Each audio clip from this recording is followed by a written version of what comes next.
Go.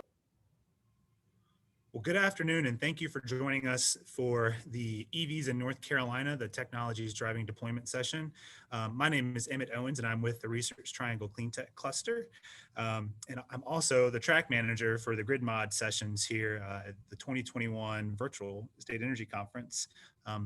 Having known all of the panelists pretty decently, and I can tell you you're in for a real treat. Your moderator for this session will be Ken Delaney, and I'll let Ken take it from here. Thank you all.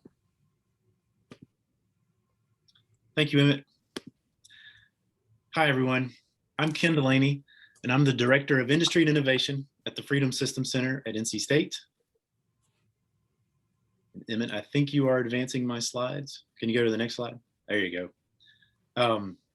Good, thank you. Just as background information, Freedom is a research center focused on power electronics and power systems. We got our start in 2008 with funding from the National Science Foundation to design a systems approach to allow more distributed energy resources to connect to the electric grid. Today, our research continues in the areas of wide bandgap power electronics, modern power systems, electric transportation, and renewable energy. We have multiple research spaces on Centennial campus, including a lab for power electronics packaging, a simulation lab, and a high bay lab for higher voltage projects. Today, I'm going to focus on our electric transportation research, but first, I need to tell you about the magic of wide bandgap semiconductors. Next. Human civilization began with scribing letters on papyrus scrolls and stone tablets. Now, many of us don't even use paper anymore. Next. And when humans started building roads, we made bridges out of stone to cross rivers and other bodies of water. Now we build massive structures that we could not have built with stone. So we moved from rock to silicon and from rock to steel in these technology evolutions. It was a change in materials that opened up new engineering possibilities. And the same thing has happened in power electronics. Next. Wide bandgap semiconductors are not new. In fact, a spinoff from NC State, Cree, commercialized their process for manufacturing silicon carbide in the 80s. But the quality is now higher and the manufacturing is now at lower costs. Most new designs for power electronics will use either silicon carbide or gallium nitride. It is this material property of a higher band gap that allows devices made of these materials to operate at higher voltages, higher currents, temperatures, and higher switching frequencies.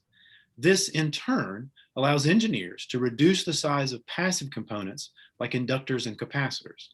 In short, you can pack more power into a smaller box and still get higher efficiency. Next. So what does this look like? For comparison, this is a typical DC fast charger for electric vehicles using silicon devices fed by a low frequency transformer. Each weighs literally about a ton and requires a concrete pad. Next. But with wide bandgap devices, researchers at Freedom built a 50 kilowatt DC fast charger, same power as the other one, but it's the size of a suitcase. And this image shows how it could literally fit just into the base of the old charger. Next slide. And this is what it looks like in our lab, charging our Nissan Leaf. It's 10 times smaller and only weighs 220 pounds, so it can be pole mounted instead of pad mounted. This opens up a lot of new locations for DC fast charging, but we all know charging alone is not enough. Next slide. With funding from Power America and the US Department of Energy, Freedom has also built a highly efficient motor drive for electric vehicles that exceeded the Department of Energy power density targets 2 years ahead of schedule. And you can see the power ratings in the particular design profile there. Highly efficient, 99% efficient. Next slide. We've also worked in motors.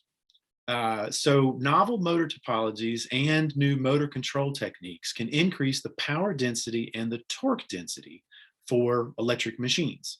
This research will allow very compact, lightweight motors for things like electric aircraft.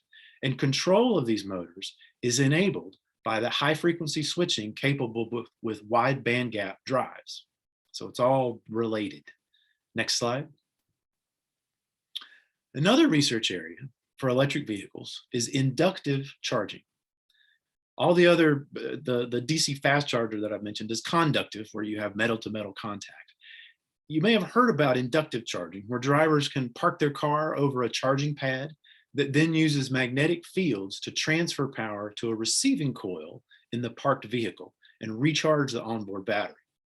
NC State is looking at how to do this inductive charging while the vehicle is in motion, like, for example, while you're driving down the highway. You may drive over a series of these coils that energize at just the right time to transfer energy to the battery. Cars, trucks, or buses could have smaller batteries and recharge while in motion rather than charging all at once while parked. This technology is also enabled by those high frequency power electronics. Next. But you may be wondering, what about the batteries? Well, Freedom does research in battery management, not necessarily in battery chemistries, but here's a plot just to let you know about some of the technology advances in general in batteries. This is from Clean Technica, showing the increase in range for various model years of the Nissan Leaf. You can see that it has tripled in 9 years, from the original Leaf in 2011 to the latest 2020 Nissan Leaf. There are several reasons for this increase in range. Manufacturers have figured out ways to be more efficient with their use of lithium, so the batteries can be smaller and therefore reduce the vehicle weight. That with better lithium chemistries, you can also achieve better range. You can have more efficient motors and drives, like the ones that I mentioned, that use less energy per mile, which also adds range. And of course, prices have come down, so automakers can actually add bigger batteries, more battery capacity for costs that consumers will still tolerate from an electric vehicle. Next slide. And battery costs continue to decline. From the International Energy Agency, we see that prices decreased about 50% over just 3 years. But the latest battery report from Bloomberg New Energy Finance shows the cost for automotive batteries at $107 per kilowatt hour for 2020. Again, there are various reasons for this. We've got more manufacturing capacity from higher demand, the increase in utility scale storage, which also benefits automotive battery production, and higher demand means greater capacity factor for the manufacturing plants, thereby lowering the cost per unit of production. It's kind of this virtuous cycle. But note that the US Department of Energy target is around $80 per kilowatt hour. Next slide. So I've showed you, shared with you a lot of technologies, and this is all great. Technology is getting better, costs are declining. The Biden administration has this ambitious goal for more charging infrastructure. There are lots of electric vehicle commitments from the manufacturers. There are state policies. General Motors is going to, switch to all electric vehicles. Tesla, of course, is growing. They're the largest electric vehicle manufacturer in the US.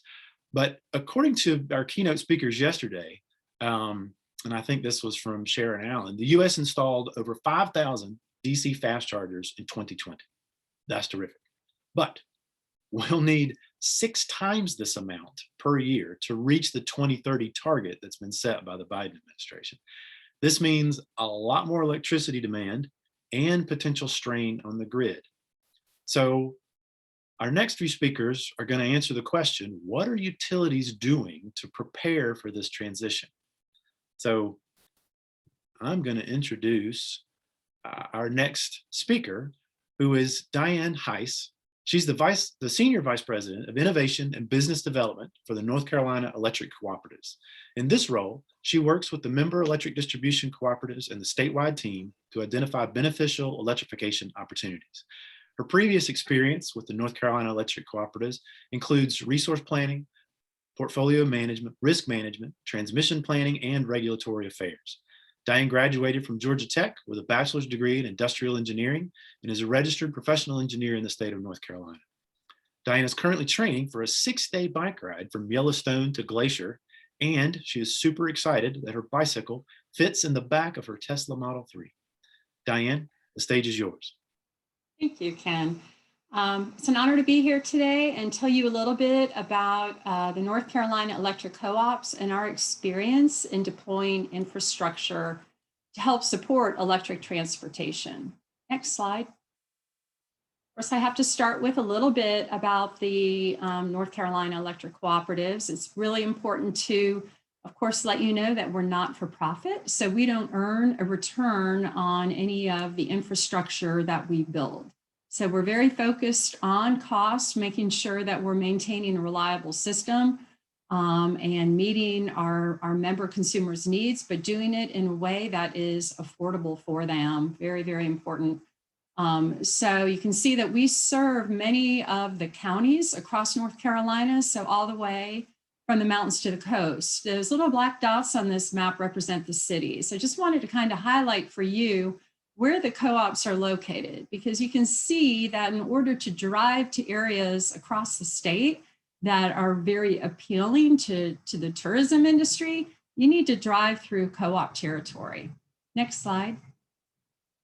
So Carolina Electric Co-ops now have a brighter future that we are working toward, and that involves several components, a new focus, or I should say, a more prominent focus on sustainability. We've actually put in place a net zero carbon emissions goal by 2050, using both new and existing resources and looking to new resources in the future that can help us meet that goal. Reliability and innovation, and I would say when it comes to innovation, this electric vehicle charging infrastructure that we've built is a big part of that, at least the efforts in my area have been. And local community support, we really see electric transportation as a key component of supporting our communities. We look at electric transportation as a beneficial form of electrification. If it can be done in a way that improves the environment, helps the flexibility of the grid, results in lower costs for our consumers, and improves quality of life, is something that we really want to focus on. And that's why we have taken on this, this effort to increase electric transportation infrastructure across the state. Next slide. So you run into this question of which comes first, the chicken or the egg. And next slide, it's the same thing when it comes to electric transportation. It's hard to put in these electric vehicle chargers when there's not a lot of utilization. It really becomes a cost issue. We know in the long run that electric vehicles are good for consumers, but it is hard to talk to businesses about owning a charger when the utilization is so low that they're going to be paying more in facility charges and demand charges, way more potentially, than they'll be taking in energy payments from those chargers. Next slide. So if we start with looking at the global market for electric transportation, and if you're like me, you saw Will Ferrell in the Super Bowl commercial talking about Norway, and you might have done a little research on this. What's the big deal with Norway? Well, Norway has 75% of their cars are electric, of their new vehicles, blows away the United States, which is less than 4%. So you might be wondering, what drives that and why does it matter? Well, it's because it's a global market. And so in Europe, we're seeing these EV sales taking off because of policies that are in place, because of pricing for these new technologies. The Norwegian parliament has decided that all cars sold by 2025 should be zero emission vehicles. And so they put incentives in place to get it there, making EVs cheaper to buy than the internal combustion engine alternatives. They've also really focused on infrastructure, putting in chargers every 50 miles along major roads. China, you can see, also has a much greater market for electric vehicles. A lot of that is driven just by the number of cars that are sold in China. Their overall percentage is just around 6%, but they too are putting in place many policies to make them a leader. So you'll hear more later in this panel about policies and how those can really play in to the growth of electric cars, which are needed to get more infrastructure out there. Next slide. So when it comes to buying a car, there's a lot that goes into these purchasing decisions. So what does it take? First of all, you got to have the automotive OEMs designing and building those cars. You got to have the dealers making them available where the people are that want to buy them. And customers need to understand what an electric vehicle is and what it can do for them. Really, it comes down to having cars available that people want to buy. It's pretty simple.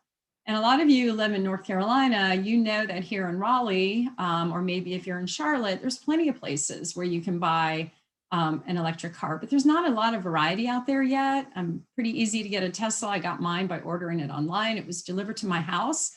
But what about the people that live in the rural parts of the state, which is who we serve? There just are not cars out there. And so we've done a lot to really help spread awareness. We've done ride-in drives and lots of events. We've helped the co-ops with awareness through their websites by providing resources to just inform people on the benefits of electric transportation. Next slide. Another reason the North Carolina numbers are so low is just pretty simple. There are no electric pickup trucks out there yet that you can buy. So probably a couple of you out in the audience have ordered a Tesla. I think there's about 700,000 people that have ordered one. There's the Rivian, which is coming. That looks like an amazing truck. I put a down payment on it a while ago just because it's just so super cool. Don't know that I'm going to go through with the purchase, but it's coming. And these trucks bring some really great attributes that I think people are going to want. So I really do believe that we're going to hit a tipping point and we're just going to see these trucks, when they get out there, take off. Canoo, if you get a chance, go and check out their website. Just Google Canoo. You'll be amazed at what that little vehicle can do. Next slide. Just wanted to hit real quick on charging equipment. You're going to get more on this later, but when we look at chargers, we're really focused on what do we need to get out there to do two things. Level 2 charging, we want people to be able to visit the places that our co-ops serve, be able to charge while they're there to help promote tourism and economic development in those communities. So in those places, we're focused on these level 2 chargers, like the first one you see in this slide. The bigger one is the DC fast charger, and we're working with ChargePoint. We have a great partnership with them, putting in 62.5 kW chargers. These can only charge one car at a time, and we're focused on putting those in destination and travel corridors. Next slide. So, you know, Tesla, I got a Tesla because I wanted to be able to drive my car across the state, and I couldn't do it without the Tesla supercharger network. Most people charge at home. 80% of charging, I believe, happens at home. About 15% happens at workplaces. Very little happens at superchargers, but when you want to take a trip, and believe me, if you have an EV, you're going to want to drive it on a trip. They're way more fun to drive. You need to have superchargers available. Next slide. So now focusing in on North Carolina, these are the non-Tesla DC fast chargers. And I want to make sure that you realize that the green circles on this map are planned. These are not yet in service. So you can see here that it's really hard right now, even with the activity we've had to date, to be able to drive a car that's not a Tesla across the state. So we have been really focused on this. Next slide. And we have actively gone after funding when it's available to help grow this infrastructure. So the yellow circles indicate the chargers that have been put in or are planned to be put in by co-ops. The co-ops invested about $1 million to put in 10 DC fast chargers. We also received awards from the DEQ to put in an additional 10 DC fast chargers using Volkswagen mitigation funds. So when we're through with all of this, we're going to have, you know, over 20 DC fast chargers across our territory. And it's interesting, if you go out to PlugShare, you can find these chargers. You can go in and you can see what people are saying about these chargers. And in a number of occurrences, these chargers have saved people from, you know, being stranded on the highway. It's really important when you're taking a trip or going somewhere that these chargers are out there and that they're available to use and working well. Next slide. I did just want to point out here that we're seeing much greater utilization, but still low, I take hope from the fact that these numbers have grown, and this is showing our DC fast charger utilization for just the first quarter. You can see more bars over in 2021. That's because we have some additional chargers on here. We're really starting to dig into this data, and I think in another 6 months to a year, we'll have some really interesting facts to share with you based on what we're seeing across the network. And that's one of the big reasons we put this in. We wanted to be ready for when that tipping point occurs and those chargers hit a point where it's economical for others to own them and operate them. We're not there yet. I know we're going to get there. Next slide. As I mentioned earlier, we've also put in level 2 chargers across the state. These are very, very popular. We're now using Volkswagen funds or working. We're not owning so many of these going forward. We're trying to help businesses understand how important these are. So a lot of our co-ops are working with others in their communities to go after funding that's available to put in level 2 chargers, which are the blue markers that you see on this map here. Next slide. And again, we're starting to see a lot of growth. This is just a small sample of some of our level 2 chargers. The 3 that have the diagonal lines are in beach locations, right there within a quarter mile of the beach. And you can see that utilization has grown year over year, even with the pandemic in 2020. That mountain one is extremely popular. Probably some of you have charged at that one in a very popular mountain community right near the downtown area. Next slide. And looking at just Q1, now that people are getting back out there, we're starting to see that those numbers are increasing even more. So it's going to be really interesting to see what these numbers look like in 2021. Next slide. Just want to finish with, some of the challenges that we're facing when it comes to technology is that, these DC fast chargers, they need 3-phase power. Our co-ops and some of these rural parts of the state only have single-phase lines. So what are we going to do about that? Ways to bring down the cost of these technologies is really important, and getting more cars available. I think those are some of the areas that we'd like to see a focus on. That's all I have, Ken. Well, thanks, Diane. And we do have a question, and I think this is a good one. I think you've mostly answered it, but what are the top 3 challenges that we face in the United States regarding the EV movement?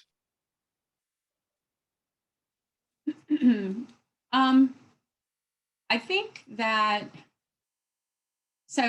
right now it's a matter of, I really do think it's education and awareness. I think it's that the people don't understand the benefits that these cars can bring. I think that is starting to change, but I do think that is an issue. People don't know what they don't know. And that's why we've been really focused on getting butts in seats. It's just getting people into the cars to experience it. That's the same thing with electric technologies overall. They're so much more efficient. They're so much better for the environment. So I think it's just getting people to understand that in ways that resonate with them. The availability of lower cost models. I think that electric cars are a great solution for lower income areas. There's so many fewer moving parts to break, and that's, transportation is a big problem for people getting to their jobs. How can we make these cars more affordable and available to people on lower incomes? And there won't be used cars available for a while. So I'd love to find a way to do that. And then I think it's when it comes to getting these chargers sited, eventually I think we'll have giant charging, stations that are replacing gas stations. But during this transition, it's very, very difficult to, for businesses to understand how to be a part of this movement. We have spent months and months just trying to get some of these chargers sited. That's been a real lesson learned. There's been no expense for the business to have this DC fast charger in their parking lot. And a lot of times they don't want it. They just don't get it. So I think that's a big challenge. Yeah. Okay. Yep. Like you said, it's kind of that chicken or egg thing. We need the infrastructure, but we also need the vehicles, but the vehicles won't come until we have the infrastructure as part of it. Yeah. Yeah. Well, thank you. We're going to move on to our next speaker. We're going to hear from Dr. Joe Yangon. He's the Senior Industry Consultant for Power and Utilities Innovation at SAS. He leads the design and development of new solutions targeting decarbonization, decentralization, and digitalization in the energy and utilities industries. Prior to joining SAS, he was a postdoc researcher in energy economics and engineering systems at the University of Delaware. He earned a PhD and 2 master's degrees focusing on energy systems engineering, computing systems, and energy economics from Columbia University, University of Delaware, and the University of Greenwich. Joe, the stage is yours. Thank you very much, Ken, for that introduction. And good afternoon, everyone. And I'm really delighted to be part of this year's conference. Now, in this presentation, I'm going to focus on the role that analytics, as well as policy innovations, are going to play with respect to supporting an accelerated EV deployment. Next slide, please. So, but first, I'd like to begin with some organizational background, and that is about SAS. Now, SAS has been a leader with respect to developing new solutions for the energy and utilities industry for a very long time. When we got started 45 years ago, we signed 3 major utilities in the country, Duke Energy, Exelon, and Entergy, that we have supported over the years. Our headquarters is right here in North Carolina, in Cary, and we have almost 14,000 total employees worldwide. And our value proposition is basically to help organizations make better decisions that are supported by advanced analytics. And we are also staying at the forefront of emerging clean energy technologies such as electric vehicles and related charging infrastructure development by reinvesting more than 25% of our annual earnings in R&D. Now, why is this critical? Now, customer expectations and needs are constantly changing. I think if there's any one thing that we can remember from 2020 is just how fluid the market can be. Within a very short time, you find that things have changed, drastically with respect to what we have conventionally become used to. And SAS leads the analytics innovation space by ensuring that our technologies are evolving to match the evolving market needs as well. Now, we work in several industries, including manufacturing, transportation.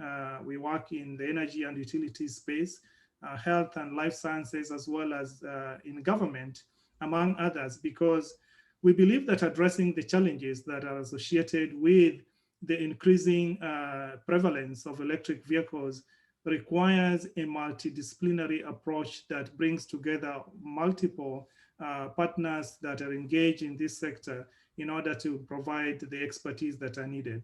Next slide, please. So the good news is that we have seen tremendous progress, like Diane presented earlier, as the decreasing vehicle cost as well as battery cost and expanding EV models and as well as the charging infrastructure have made EVs incredibly competitive in recent years. So what is also emerging from the research that I have undertaken in this area is that EV deployment, although has seen this incredible progress over the recent years, is that this progress is not uniform across states.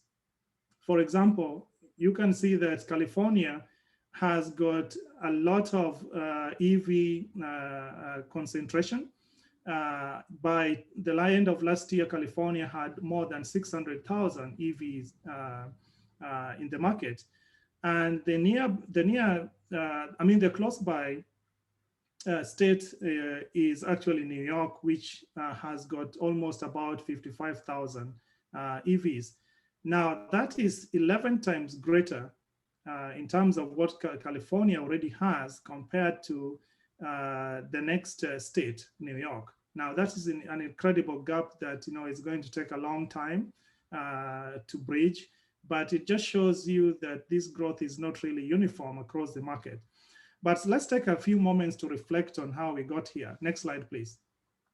Now, while the main drivers of EV deployment have principally been characterized as technology, favorable market support, as well as available charging infrastructure, the needs for decarbonization as well as policy support have also contributed tremendously, especially what has happened with respect to clean energy sources. Now, EVs provide a pathway to decarbonize the transportation systems, as well as improve system efficiency, as well as eliminate some of the tailpipe emissions that have become associated with this sector. That is why companies like Amazon are investing in 100,000 electric vehicles, while California and Massachusetts have recently announced a ban of sale of their new gas-powered vehicles by the year 2035. But Amazon is not alone in this. There are already a number of companies that have already taken similar initiatives, one of them being Walmart, IKEA, even Pepsi. They are also transitioning to medium and heavy duty electric trucks. So we can see that there is already tremendous momentum that is building towards EV adoption. Next slide, please. But the number of EVs in the US as at last year was about 1.5 million. And this is projected to expand to almost 20 million by the year 2030. And there are also some estimates that even have higher projections, almost 35 million EVs by the year 2030. Now, EV success is actually dependent on affordable as well as large supplies of clean electricity. That is why it is important for the transport sector, as well as policymakers in general, to address some of the market inefficiencies that exist with respect to the economics of EV mobility as well as electricity systems, because those two sectors are very much closely interlinked. Obviously, the energy sector is interlinked with a number of sectors as well, but transportation sector is very critical in this regard. Now, this can be tackled, for example, through investment in smart charging infrastructure to unlock some of the synergies that exist between EVs as well as renewable energy sources, as both promise large-scale deployment. This, however, requires policy innovations that promote an integrated demand as well as supply in these markets. And this is basically the crust of my presentation. Next slide, please. Now, the primary challenges for EVs consumers as well as industry participants today remains how to navigate what you can describe as a patchwork of policies at the federal as well as state levels that are aimed at increasing EV adoption. And this is because different states are adopting a variety of policy incentives to spur EV deployment in their territories. These include, for instance, zero emission vehicle mandates, which currently exist in about 12 states. And they cover almost 30% of the entire population. And then we also have a number of EV tax credits that are being implemented at the federal level, especially for the first 200,000 units sold for each model. And then there are EV rebates and tax credits for EV purchase. And we also have federal tax credits that are targeting development of the charging infrastructure. A recent study which was done by Brattle Group actually found that states which have got zero emission vehicle mandates have got nearly 26% higher EV sales generally compared to those that don't have. So we can see the impact that actually policy plays in this area. And then you can also look at some of the vehicle incentives that have been implemented in this area. Key among these is actually the way the 282 million that was part of the Volkswagen settlement funds was actually directed towards EV adoption as well as developing charging infrastructure. And if we can see similar investment, especially like has been proposed in the current administration to spur the development of charging infrastructure, then we can see that the projections and estimates that have been provided by a number of institutions with respect to reaching a 20 million EV sales by the year 2030 is actually going to be possible, and perhaps might even be surpassed. Next slide, please. Now, there are also policies that seek to incentivize, for instance, battery cost, as well as to increase the number of EV models. For example, North Carolina currently offers high occupancy vehicle lane exemption whereby qualified EVs may use these designated lanes regardless of the number of occupants in the vehicle. Now, qualified personal electric vehicles, personal electric vehicles are also exempt from state emission inspection requirements. And we can see similar kind of approaches also being adopted by a number of states in order to address the EV deployment. Now, one thing is that most of these policies are not necessarily uniform. A number of states are coming up with their unique policies that basically meet the unique requirements within their states. And even though California leads with respect to diversity of these policies, we also see that the level of policy that are being adopted in most of the states are also increasing, especially if you look at what has happened in places like New York, as well as in Maryland, in Massachusetts, as well as North Carolina. Next slide, please. Having said that, there's a general industry acknowledgement that the growing EV fleet will significantly impact electricity demand and infrastructure needs. And we are going to hear more about this shortly. For instance, in projecting the impacts of EV existing systems, either on the electric grid infrastructure, also in urban development, as well as in transportation planning, there are several uncertainties that need to be accounted for. For instance, energy demand, peak load from EV charging, as well as the role that, for instance, renewable energy is going to play in meeting some of these EV demand, as well as some of ways in which to optimize the siting charging infrastructure in order to make them more reachable to consumers, considering the diverse settlements as well as different unique circumstances that you find in different cities. Now, this is the area where federal policy on EV deployment is most needed to address some of the existing barriers to EV deployment. But besides policy innovations at the federal as well as what is happening at the state levels, there is also a very unique role that private sector can play to drive EV deployment. And I'm going to discuss, for instance, what SAS is doing in this area in order to catalyze EV deployment. Next slide, please. Now, there are a few areas that I'm going to share that touches on this subject that SAS has developed solutions in order to operationalize the future of integrated EV systems. And this is looking at EV not just as a transportation solution, but also how it intersects with other sectors, especially the electricity sector, which is very critical in terms of the future expansion and growth of the EV market. Next slide, please. So here at SAS, we support several utilities in their quest for a digital transformation by providing advanced analytic solutions for managing integration of clean energy technologies, electric vehicle being the main one that we are targeting.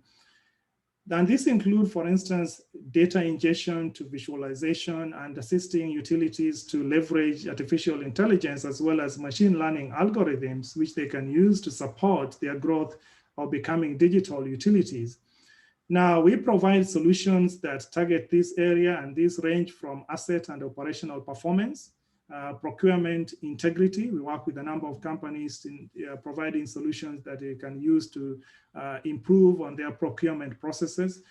We also provide solutions in energy forecasting as well as customer intelligence. Forecasting is an area that is very critical, especially looked at from demand forecasting perspective. And this is going to be very critical, especially with the increased integration of electric vehicles.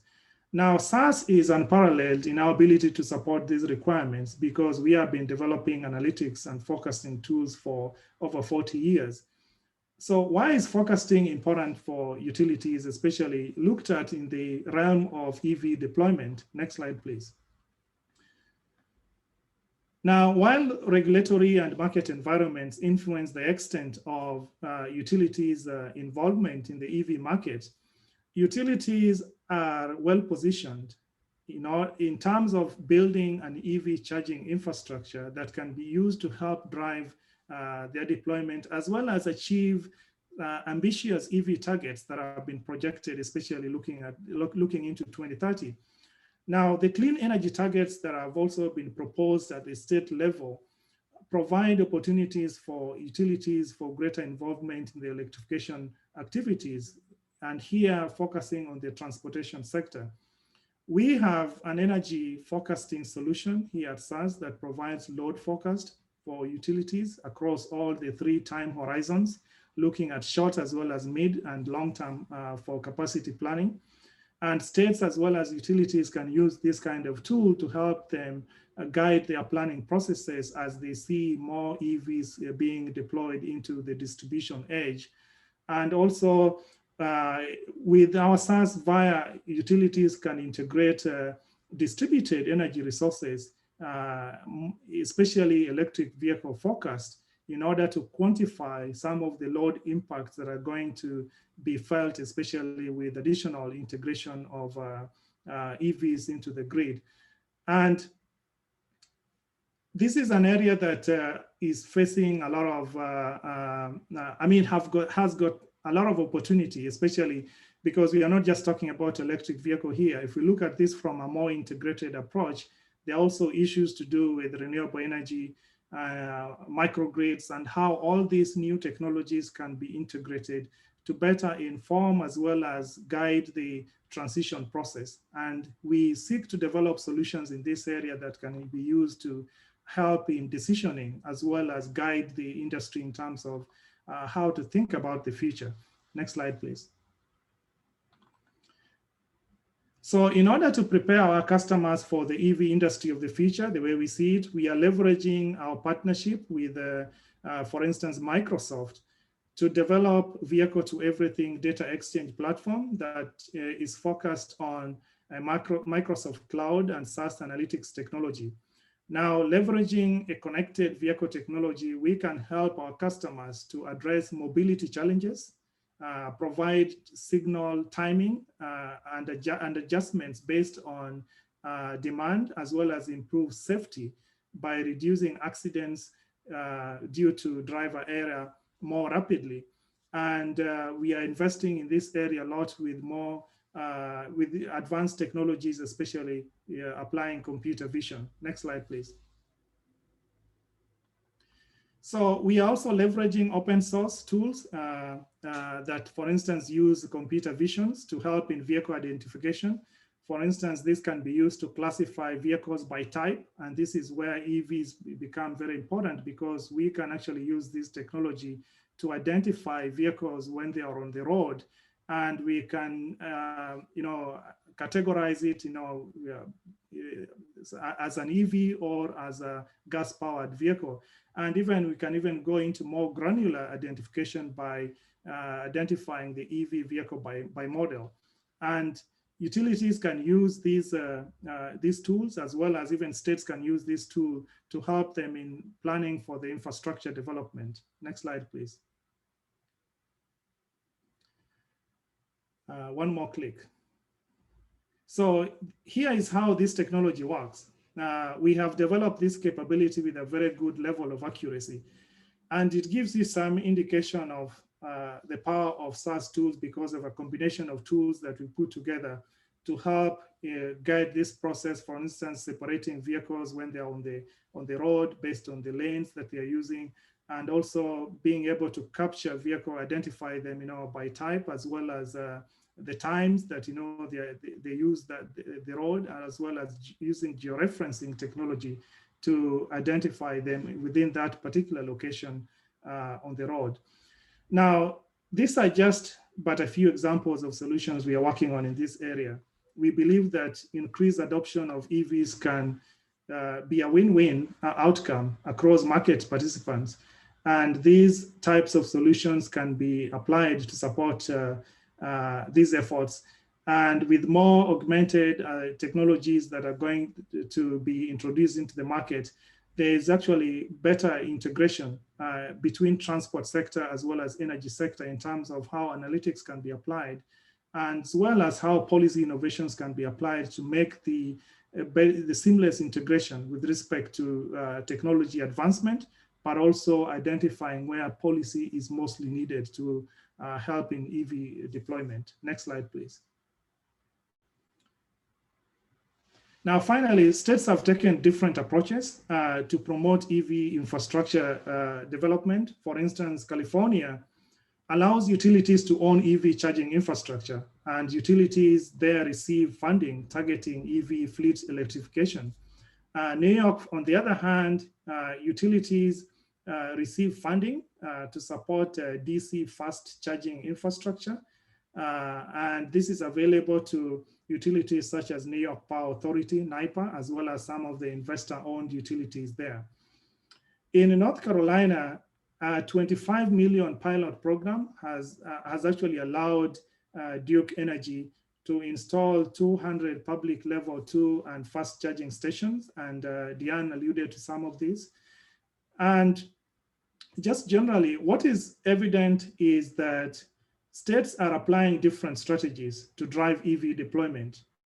As a result, utilities are seeking to pilot a number of strategies that they have already identified are working in a number of states. And the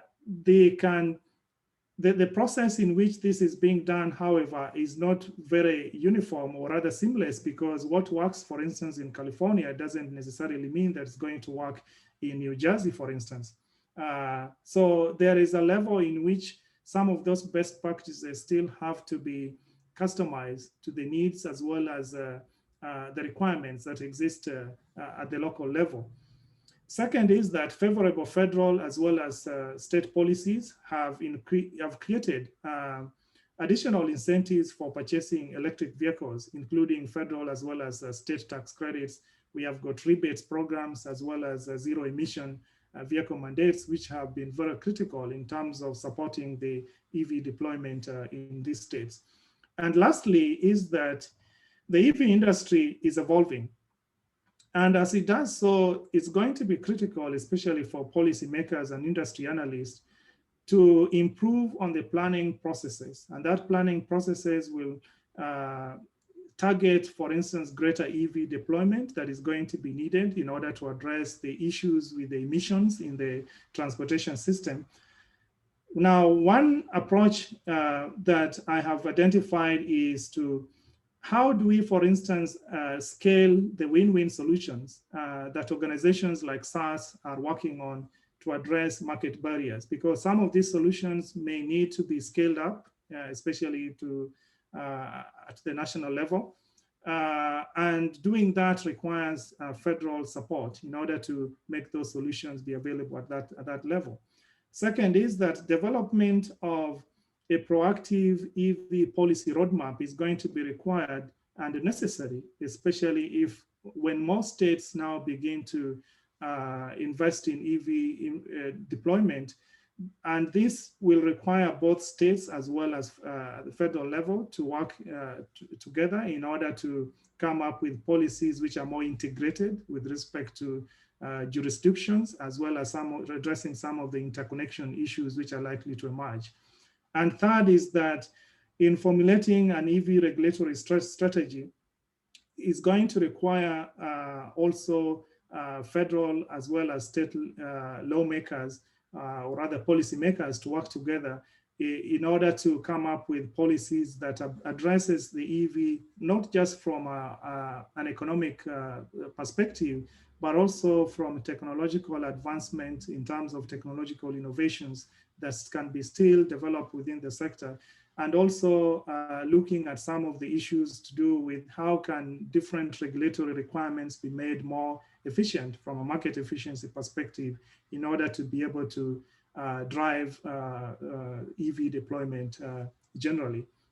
Thank you very much. Ken, back to you.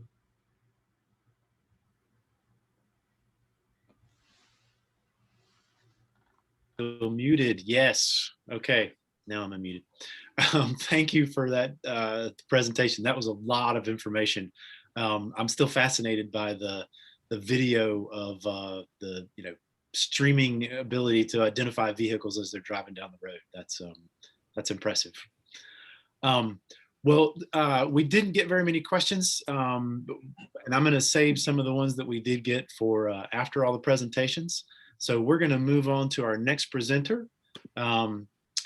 Gary Ratcliffe is our next presenter. He's Vice President of Market Development and Innovation in North America for Hitachi ABB Power Grids. He has extensive experience in utility network control software systems, flexible AC transmission systems, strategic marketing, transmission and distribution equipment and software sales, and smart grid technologies. He is currently focused on innovation and strategic initiatives for grid modernization, the utility digital transformation, and the energy transition. Gary is an active leader in the industry and serves on the boards of RTCC, E4 Carolinas, and SEPA. He holds bachelor's and master's degrees in electric power engineering from Rensselaer Polytechnic and an MBA from Carnegie Mellon. Gary, the stage is yours. Great. Thanks for the invitation, Ken. And Emmett, I think, is still on the call, so I appreciate the invitation to participate today. So what I'd like to do is touch on some of the EV charging impacts to the grid and maybe build a little bit on what Joe talked about in terms of electric vehicle fleet analytics, and hopefully spur some discussion and conversation for the Q&A. Next slide, please. So just briefly, this is a little bit of background on Hitachi ABB Power Grids. I won't spend a lot of time on this, just to introduce the company. So Hitachi ABB Power Grids is a joint venture which was formed July 1st of last year, where the Power Grids division of ABB was moved into a joint venture with Hitachi. So today, Hitachi owns 80% of this joint venture. And the remaining 20% is still owned by ABB, but we operate as an independent company. 4 main businesses: grid automation, which is automation solutions and software solutions for utilities and grid applications; grid integration, turnkey solutions for high voltage DC, static VAR compensators or flexible AC transmission system solutions, turnkey substations, and also turnkey EV charging solutions. High voltage is high voltage equipment such as high voltage breakers and gas insulated equipment and substations, and then transformers of all sizes, from generation step-up units, which are huge transformers, to the distribution transformers that might be at the corner of your yard serving individual homes. And so what I'm going to talk about today is the generation piece and the T&D piece, and how that intersects with the transportation sector in terms of electrification of transportation. I have included my contact information on the right-hand side. If anybody wants to send me an email for a copy of the slides, I'm not sure if they'll be distributed or not, but if so, I'd be happy to share a copy of the slides. Next slide, please. So I want to put some information just in terms of greenhouse gas emission reduction and what are the drivers behind that, and why is electrification of transportation important, and what does decarbonization mean?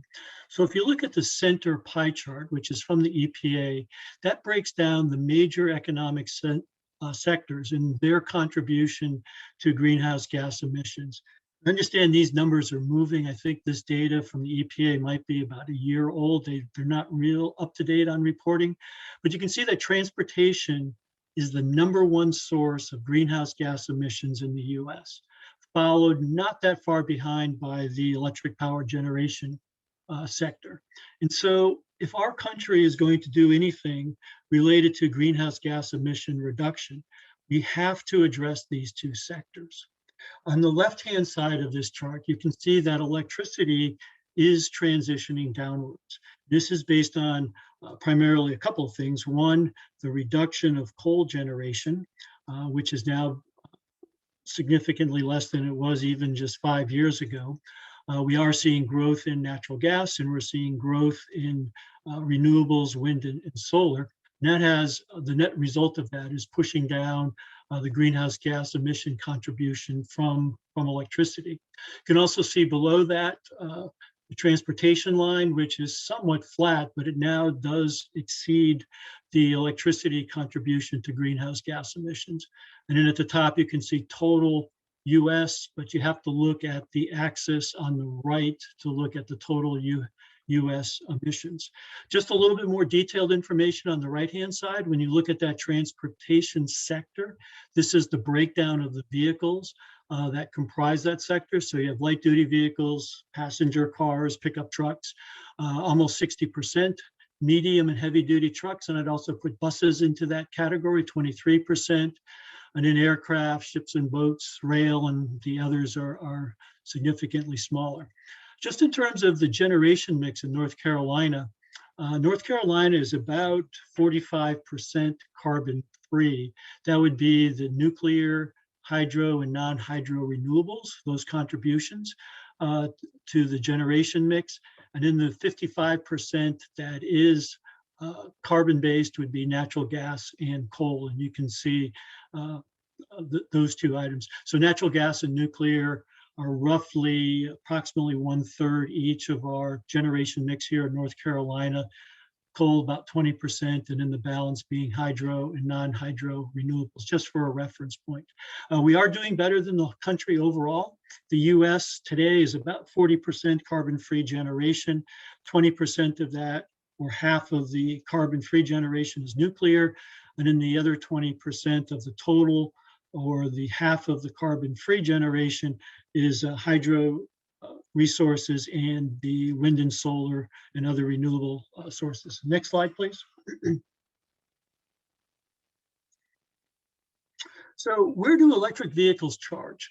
So on the left, I show centralized generation resources, and those are all carbon-free: wind, solar, nuclear, and hydro.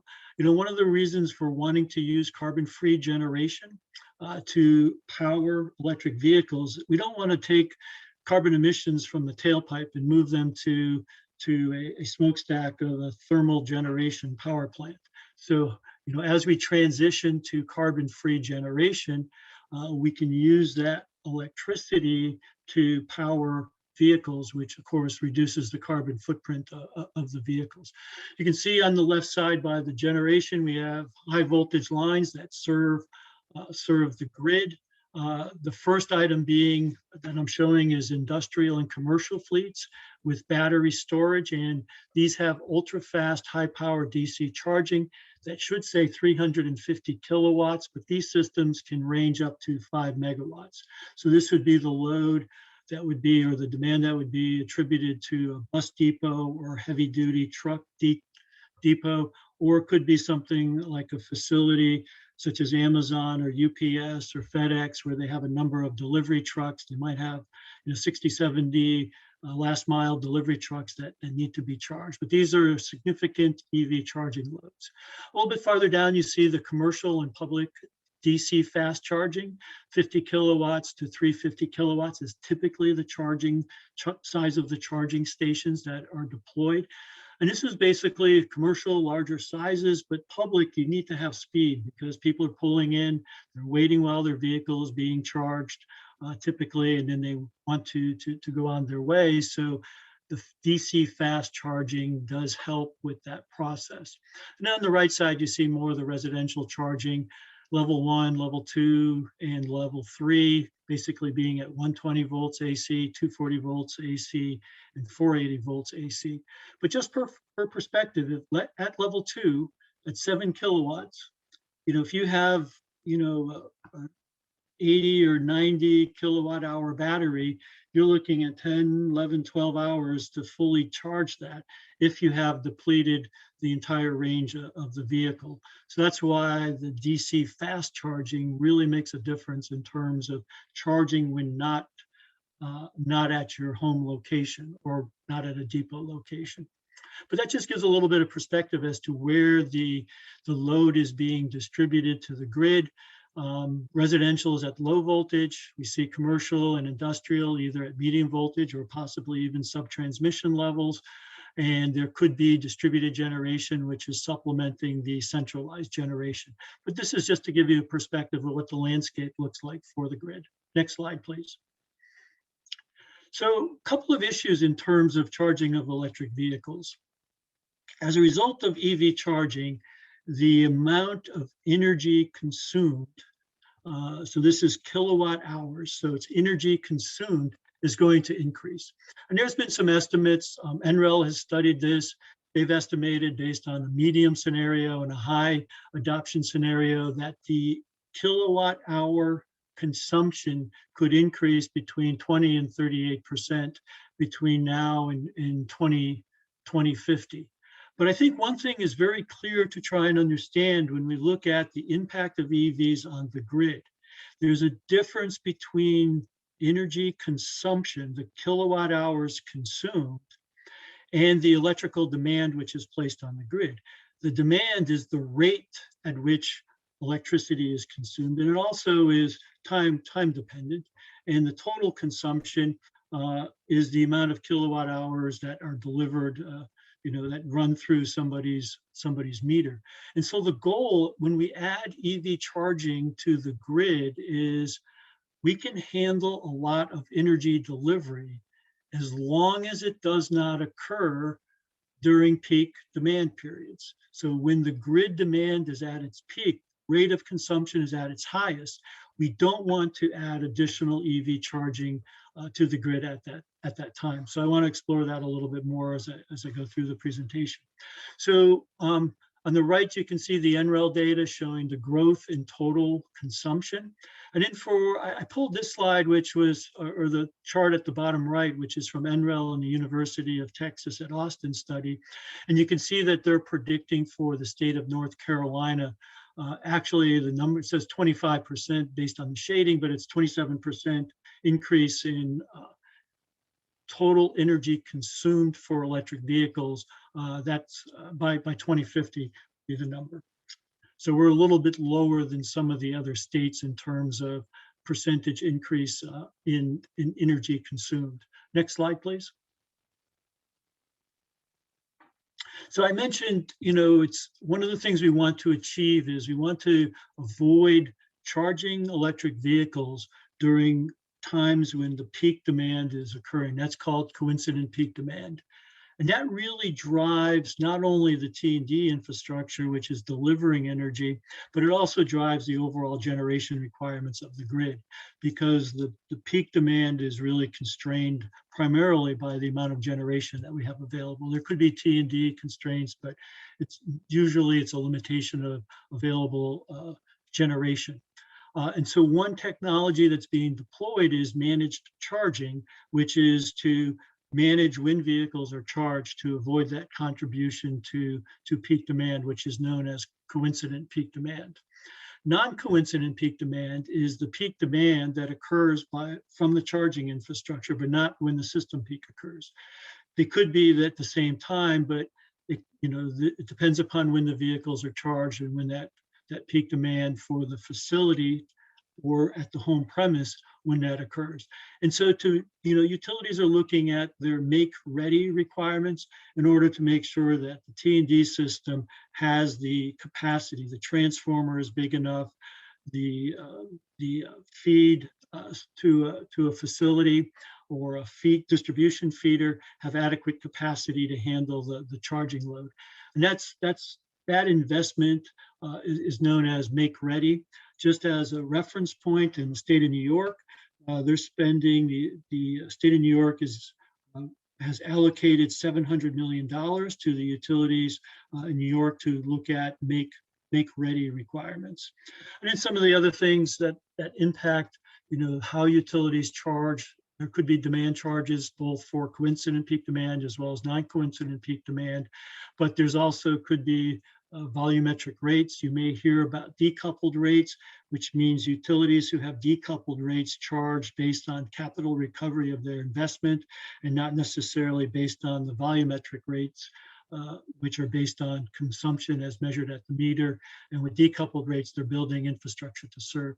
On the right-hand side, I just showed a map from NREL, or I am showing a map from NREL, which just shows those states and those areas where demand charges have been implemented, and these would be those demand charges in excess of $15 per kilowatt of demand. Next slide, please. By the way, you can see California is probably the one that has the most significant demand. So Emmett, you could advance one more time. This slide has a build.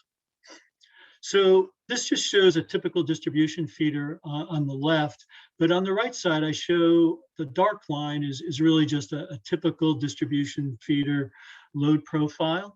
And this one is peaking in the evening. So you can see at 14, which would be 8 p.m., that's when peak demand is occurring.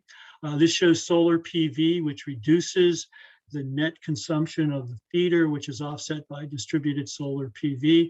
And then you can see the EV load, which is starting around 6 or 7 p.m. and builds into the evening. And that's if it's not managed. That's when people come home and then plug their cars in, and basically part of that load is contributing to what is now a new peak demand for the feeder. And you can see that under this scenario, it's fairly easy to exceed the substation capacity, particularly the transformer capacity to serve that load. We've done some work modeling distribution feeders, and when you start to get to a conversion of 50% of the vehicles that are housed or garaged on a residential distribution circuit, you start to see coincident load grow, and you can easily exceed transformer ratings. So that is one of the concerns that we have with EV load, particularly in the residential sector, contributing to the evening peak and potentially overloading distribution transformers, but also that gets aggregated up to the system level, and we also need to manage that. Next slide, please. So just some technologies that can be used. I mentioned managed charging. This is shown on the left. The light blue coloring shows a EV charging profile where you have basically a timed charging for residential EVs, basically delaying the charging of vehicles at home, for example, or on premise until 10 p.m. And then all of a sudden, all these charging units turn on, which actually can create a new peak demand at 10 p.m. With all the EV charging coming on, depending upon the number of vehicles that are owned by the homes on a distribution circuit. Another charging profile is to manage the vehicle charging such that it's coincident with solar peak demand. If there's renewable solar PV available in the afternoon, that's shown in the dark blue. And also wind tends to be more available in the middle of the night. And so if you can shift, smooth the load to be coincident with some of the non-dispatchable renewable generation, one, you have more capacity on the generation side that way, and also it takes advantage of those renewable resources, which could possibly otherwise be curtailed. Time of use rates is another way. It's really passive charging, relying on people to respond to the rates. You can see that off-peak rates, it's a little difficult to read, but the off-peak rates for some utilities for EV charging can be as low as a penny per kilowatt hour. And if you charge your vehicle during on-peak rates, I think the highest there is almost 50 cents per kilowatt hour, which is a bit of a disincentive to charge during those periods. So the purple on the right chart is on peak, and you can see the blue is off peak, and those are tariffs or rates that are structured to incentivize people to charge when there is less stress on the grid. Again, avoiding charging during those peak demand periods that occur on the grid. Next slide, please. So this can be an issue. This is some data from Sacramento. SMUD is the municipal utility there, and they did a heat map looking at EV growth rates, and they identified that 17%, which represented 12,000 transformers, may have to be replaced due to EV overloads. And distribution transformer, depending upon whether it's a pad mount or a pole mount transformer, the cost of the transformer isn't that much, but by the time you take the crew, go out and actually replace them, and it's an average cost of over $7,000 to replace a distribution transformer. So it's key to plan for EV load growth. And a couple of things are important. One, how much is going to be the load growth? So what's going to be the increase in energy consumed? When is that going to occur, both in terms of timing of when EVs are purchased, but also just in terms of the daily load cycle? When are those vehicles going to be charged, and what's the magnitude of that charging?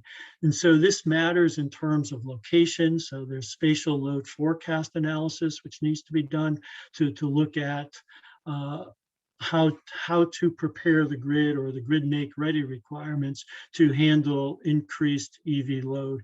And this really feeds into the integrated resource planning that utilities are required to perform. Next slide, please. Also, this shows depot charging. This would be, heavy duty charging, could be a megawatt, 2 megawatts of load, or it could be a very large public charging infrastructure.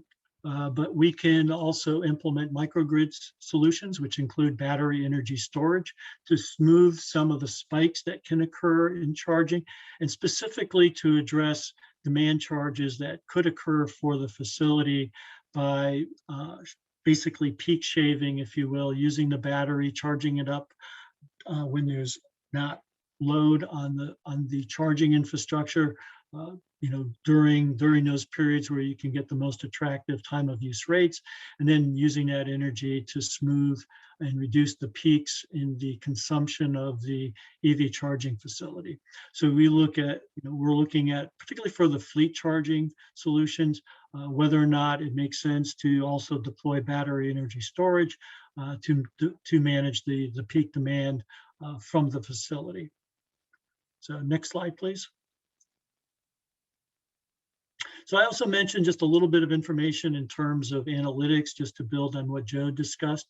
So we're doing a project in the UK through another Hitachi business called Hitachi Vantara, but basically it's designed to study the impact of commercial EVs. This is on the UK grid.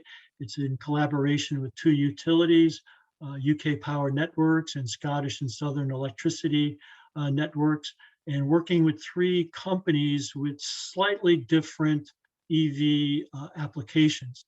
So the first is Royal Mail, where the light duty vehicles are being charged at a depot. Then we also have Centrica, which basically is a service company. So they are light duty vehicles that their employees use to provide home energy services, but the vehicles return to the employee's home each evening where they are charged. And then Uber, where vehicles are charged, they're owned by individuals, so they're charged at their home premise, but also there's opportunity charging during the day at public charging infrastructure. The goal is to create a database on commercial EV charging and be able to accurately forecast charging demand and basically to drive cost optimization in terms of electrification of fleets. Next slide, please. And so this just shows some of the components. You can see at the bottom that Centrica is commercial vehicle at home charging. Royal Mail is depot charging, where the delivery vehicles return to the depot each evening. And Uber is mixed between home charging and what I would call opportunity charging, potentially at public charging infrastructure. 2 utilities up at the top looking at the forecasting and the management of grids. And then we're providing the center layer with the IT tools and the analytics. So I think the next slide is my last slide. So I mentioned integrated resource planning. That's how utilities pull all of look at the loads, look at their generation requirements, and making sure that they have the infrastructure to accommodate EV charging. And this looks at generation adequacy, both short-term as well as long-term, as we look at the growth of EVs over time. How is that going to impact the grid, next year or the following year? Looking at flexibility, matching generation resources, particularly when you have renewables which cannot be dispatched on demand. How do you match that with the EV load profile? And storage may be a tool that can be used also to help facilitate that match, or it can provide a way to decouple generation from demand and give you some flexibility of operations. Transmission grid, connecting new carbon-free resources. They may not be located at the same place as retiring coal. So access, congestion, being able to maintain grid stability with power electronics sourced resources are concerns. And then at the distribution grid, it's really that make ready, making sure transformers aren't overloaded, making sure you can manage distribution feeder voltages. But my takeaways today are really at the bottom of the slide and the things that we need to address. So we need more places to charge. If we're going to drive the conversion to, or the electrification of vehicles, we're going to need more than just depot charging. We're going to need more than just at-home charging. If people are going to use their vehicles on trips, there needs to be more public charging infrastructure. And Diane really hit on that during her presentation. We're going to need more energy. EVs consume more energy. The amount of electricity as an end-use application will grow fairly significantly as a result of electrification of transportation. There's also electrification of buildings and agriculture and industry, which will further increase utilization of the grid. We need to manage when the vehicles are charged. So to the extent we can, we reduce the additional stress on the grid, particularly avoiding charging during peak time. And then we also need to reduce generation emissions, continue that drive towards net carbon neutral, which the state of North Carolina has set as a 2050 goal. And I think those are the three key takeaways. One thing I will stress, I do think in the short term, fleets may actually accelerate the adoption of electric vehicles because of the utilization factor. The savings you get from maintenance and from quote the fuel cost, with electricity being a cheaper fuel than gas or diesel, provides a faster payback when you use the vehicle a lot. So if you're using a light duty delivery vehicle for 10, 12 hours a day, you can really drive the savings on the maintenance and also the fuel consumption through an EV, and you reduce emissions. So with that, I'll turn it back over to Ken. Wow, that was a lot of information. But I really appreciate everybody's presentation. Gary, great job. Joe, thank you for your presentation. Diane, for yours as well. So we've got about 15 minutes here where I know I have a ton of questions. And we do have a few from the Q&A box. And Gary, actually, the first one is for you. You use the word digitalization for utilities. What exactly does that mean? So digitalization, or I would also call it a digital transformation. There's three components to that. The first one is not digitalization, but digitization. So I'm splitting words here, but digitization is the conversion of analog data to digital data. So it's using, for example, it's using a smart meter on the side of a home instead of the analog meter, which has a disk turning. But we apply that to all the data that a utility has in terms of substation data and the information that they have from their IT systems. So it's converting from analog sources to digital, or replacing analog sensors with digital sensors so that we can better manage the information. The second part of it is the term digitalization, and that's really sharing information across the utility enterprise. So if I look at, for example, asset performance management, it's taking the data from sensors on key assets, taking data from the asset registry, it's taking data from the inspection system, it's taking data from the historian of the SCADA EMS system, and using all of that information to get a snapshot of what the health of the asset is. And that's an example of sharing data across the enterprise. It's using meter data for planning purposes, and that's digitalization. Related to that is the industrial Internet of Things, which is using software connectivity and devices, controllable devices or sensors, to be able to capture data and operate or drive performance. And then the last part is the business transformation, using that data to operate, improve your operations. And that's what the digital transformation, those are the three components of the digital transformation. Okay, thank you. I've heard that term before, but didn't know about all the components. Thanks. So Diane, my next question is for you because you actually used the term electrification, and I don't know that we fully explained that. Can you describe what that is briefly? Sure. I actually was really pleased because I think that I think it was you, Gary, that did a great job about talking about the benefits of electrification. And that's when you look at end uses of energy. So, in the utility industry, we tend to focus on supply side. This is looking at what are the things that you're doing that consume energy. And you have to look economy wide. You can't just look at electricity use, you have to look at fossil fuel use. So by converting cars to electric vehicles, you reduce that dependence on fossil fuels, and you have a serious impact on greenhouse gas emissions that way. So I think the key thing that I wanted to make sure got across was that it has to be beneficial. We're not in favor of electrifying everything. We're in favor of electrifying where it makes sense. And so that's where those policies are so important, that managed load charging. We don't want to overbuild infrastructure so that, everyone can come home and plug in at 5 p.m. We want to make sure that we're communicating and encouraging the right behaviors so that you get better utilization of the grid. That's what it's all about, increasing load factor through better utilization of our infrastructure. Okay, fantastic. And thank you, Diane. You answered a question. One of our attendees asked about basically impacts of sourcing materials versus sourcing gasoline, comparing gas-powered vehicles to electric vehicles. And Diane in the Q&A responded with a link to an EPRI report that addresses that. So thank you. And I hope that everybody can see those answers, maybe not in the Q&A. If not, we can make that link available as part of our notes afterwards. Joe, the next question is for you. And this is one that is kind of related to a question that I had earlier. The gist of it is, okay, we're talking about electric vehicles, we're making this move.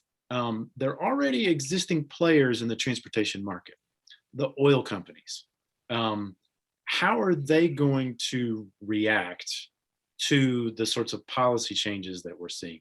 And, you don't have a crystal ball where you can see the future, but tell us what your, from a policy standpoint and an energy systems standpoint, what's your feeling, or have you seen other things that have addressed that question? Yeah, so that's a great question, Ken. Now, transition systems are chaotic and unpredictable, and we really don't expect that transitions to run smoothly all the time. And that question, even though you mentioned the oil industry, it can actually be broadened to other sectors as well, coal and even gas resources that are likely to be stranded, so to speak. And it's actually interesting because I'm leading a project here at SAS that looks into the problem of stranded assets in the energy sector. And what we are doing is that we are trying to see that, assuming, because we have two mega trends, the climate change, and then we have the energy transition process from high carbon intensive to low carbon energy sources. Now, those two mega trends are going to create stranded assets. And if you look at the, from an international perspective, following the passing of the Paris Agreement on climate change, that, made governments to commit to meeting a 2 degrees carbon budget. What it means is that for us to achieve that carbon budget, nearly 80% of oil, coal, and gas resources are going to be stranded. Now, stranded assets are basically assets that become non-competitive or non-operational before the end of the economic life due to changes associated with the energy transition. And that includes the low carbon economy as well. Assets often become stranded due to, it could be change in policy, like you mentioned, or it could be change in pricing. Repricing of assets could also lead to assets becoming stranded.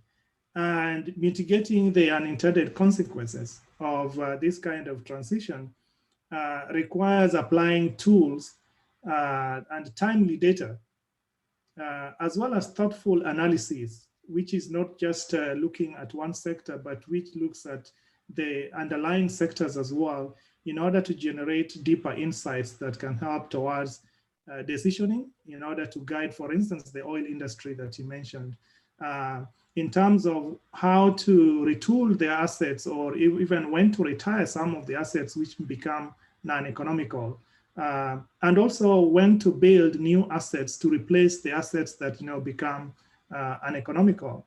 And that include, for instance, renewable energy sources that, for instance, end up replacing some of the high intensive carbon sources. So the tool that we are working on will help towards that in terms of looking at the market, applying some of the pricing analytics that are required to help in guiding the market with respect to the changing market forces, as well as the ongoing technological development. When those technologies develop and the transitions take place, we don't just want to wait, or rather use the engineering lifespan of, for instance, power plants to guide us. We want to be more proactive in terms of how to guide the transition process. And that applies to the oil industry as well. Good. Thank you. Thank you. That's a good summary. So this is a question, and it may actually be our last one, but for Diane and Gary, both of you, in your work with utilities, have you seen where utilities are working directly with automotive dealers or even fleets to help with their transition? And Diane, I'll let you go first. Thanks. So we've some of our co-ops have tried to work with dealers. The issue, there are issues. They have a lot of turnover, for example. So you get people that are trained and then they leave. And electric vehicles really don't line up with most car dealerships' business model of continuing to provide service long term.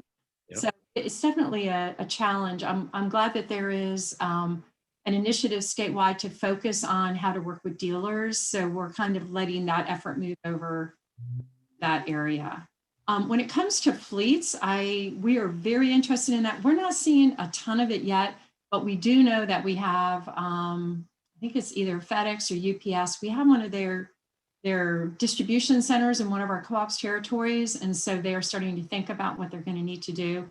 I think what we need to figure out there is how to improve communication and understand their plans, because we know they have plans. It's not for them something that might come. They are going to electrify their delivery vehicles. They've said it. UPS, for example, is business as usual because it's more cost efficient. So we need to know kind of, okay, where and when, so that we have plenty of time to get ready. That's our big concern. Yeah, that makes sense. Gary, from your experience, how are utilities dealing with this transition for fleets or even dealing with automotive dealers? So I don't have a lot of experience with utilities working with automobile dealers. I think utilities are working with their customers, particularly for fleet applications, because those are a significant load. And as I mentioned, depending upon what state we're talking about, this hasn't occurred yet in North Carolina, but in New York and in California, there's pretty aggressive mandates for moving to zero emission vehicles. And so the owners of commercial and fleets are now looking at how to transition. For example, PepsiCo is going to be 75% carbon free, I think, by 2030 for the entire company, but that also includes their fleets, their delivery trucks, et cetera. And so we see movement. I'm not sure, I think we're still at the infancy, where businesses are trying to figure out where the business case is, what the transition is going to be, and then working with utilities to make sure that, the power is there, and then understanding what it's going to cost them. And if there's investment, who makes that? Do they make it? Does the utility make it? I think those are all the things that are being looked at. When you look at public charging infrastructure or fleet charging, you have a number of stakeholders. You have the utility, you have the developer of the facility, you have the owner of the vehicles, you have the manufacturer of the vehicles, and all of those parties need to come together. And I think utilities are jumping in to try to facilitate that process. They may or may not own charging infrastructure. That remains to be seen. Some utilities are discussing charging infrastructure as a service, where they sell kilowatt hours into a vehicle. So that's one business model that's being explored. But I think that's going to vary from state to state based on individual state policies. Okay. Okay. Well, I see we're at time for our session today, and I want to extend thanks again to Diane, Gary, and Joe for the great presentations, and thank you everyone for the questions. Like Gary mentioned, hopefully all of our contact information is available. So if anybody has questions about some of the crazy technologies at Freedom, or you want to know how that little vehicle identification thing works from SAS, you can just ask Joe. I'm curious about that. But anyway, thank you everyone for joining us, and we'll conclude the session.